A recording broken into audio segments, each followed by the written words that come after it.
Hello everybody, so today's video is going to be incredibly short. We're talking about two people in particular, they're not connected.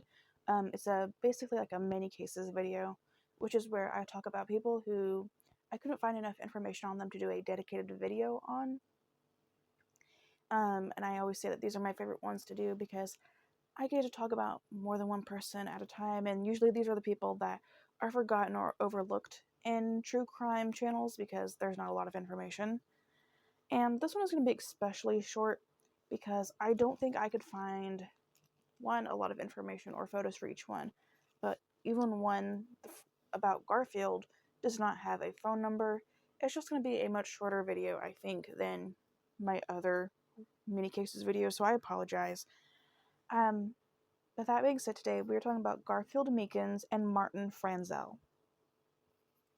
And I want to talk about these gentlemen um, because I stumbled upon their cases on a website I use a lot, which is called Unsolved, which is like a database with a bunch of cold cases, unsolved, missing, murdered, suspicious cases. And I stumbled upon their cases, and I don't know, I was just drawn to them, and I wanted to tell you about them today. So let's start off with Garfield. So I really couldn't find anything about Garfield, like his hobbies, his career, or his early life. Um, so that was kind of disappointing. I also couldn't find much on the case, and there was limited articles on this case as well. So I'm not going to have a whole lot of links down below like I usually do.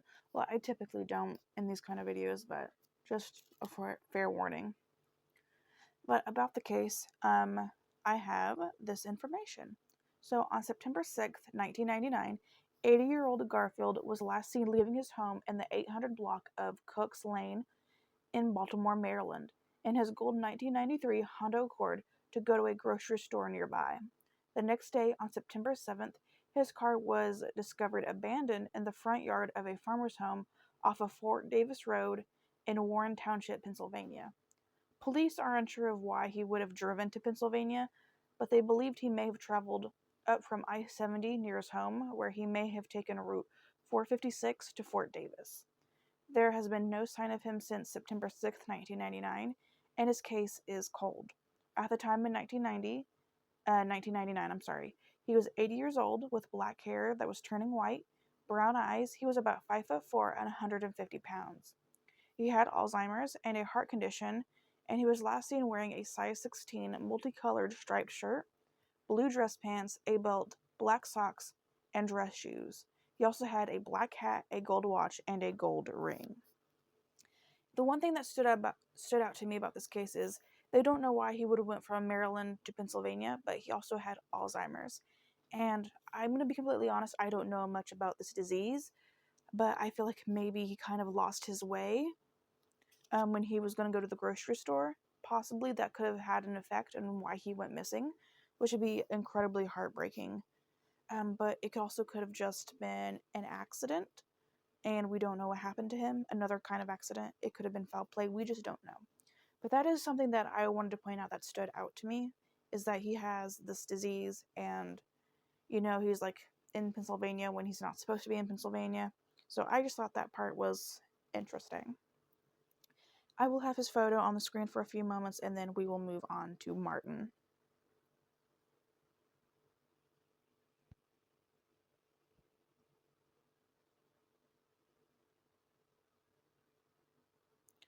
Moving on to Martin. So Martin was last seen on the morning of June 14th, 1964, when he left his home in Minneapolis, Minnesota, for his usual morning walk.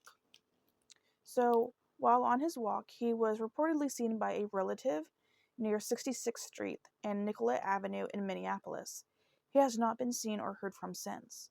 When he failed to return home from his walk, a search of the area surrounding his home and his walking route were conducted, but nothing was found. Today, his case is cold. At the time, in 1964, he was 76 years old with graying hair, blue eyes. He stood about 5'9", 145 pounds. He wore glasses with metallic rims. He walks with a limp and a slight stoop. He used a cane to walk, and he was last seen in a cotton shirt, khaki pants, and a tan-colored cloth cap. Anybody with any information is urged to contact the Minneapolis Police Department. at 612-673-3000. And I will have Martin's photo on the screen for a moment.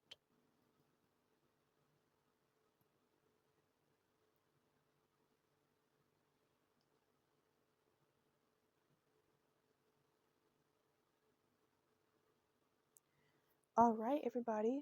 Well, this is all I have for Garfield and Martin today. Like I said, it's going to be a much shorter video than my other mini cases videos. And unlike Martin, I did not have a phone number for Garfield, unfortunately. But I believe if you have any information, you can just contact the Baltimore, Maryland Police Department. And I'm sure that it will work just the same. With that being said, let me know your thoughts down below. Like always, thank you so much for listening to their cases, and I will see you guys very, very soon. Bye, guys.